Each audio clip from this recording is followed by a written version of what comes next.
same thing to us. We can be multifaceted in those areas, but this is what a clear boundary is. I once had a coworker who came to my office. I was a pastor. He was a pastor. We worked at a church, and I was in my office, and I think it was a Wednesday. I think I had to finish my sermon because I had a meeting at 1, a meeting at 2, a meeting at 3, then I had to be back for church, right? And I was like, this is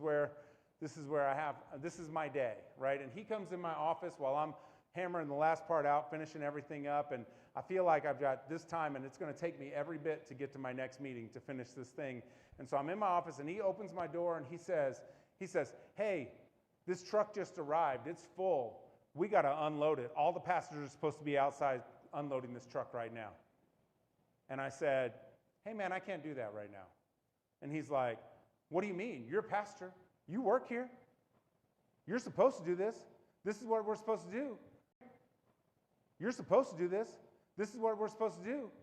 We're supposed to go out there and unload this truck. And I said, hey, I'm just telling you, man, I have to finish this right here. I have to be at this meeting at this time. I have to be at this meeting at this time. These are meetings that I can't miss.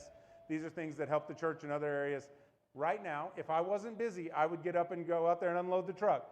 But since I am busy, and since my time has already been allotted, and I make my time schedule when I come to work the first day of the week, I know what I'm doing and where my opening was. I said, but hey, if you want me to unload this truck Thursday between 1 and 2, I will jot you down right now.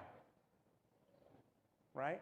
He was not very happy with my response. Matter of fact, he's probably pretty perturbed at me. Right? At least that's the way he acted.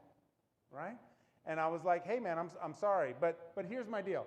I wasn't trying to be mean or malicious or bad to him. I was just really, I had to set a boundary if I was going to get my responsibilities accomplished versus theirs, right? Now, I did a few things for him. One, I created a relationship boundary with us by telling him how I structure my work, right? I didn't just leave him alone. I said, hey, this is my time allotted. This is where things are. This is how it is. Matter of fact, I'll be happy to do this on Thursday between 1 and 2. But I can't do this right now because this is how I structure my work.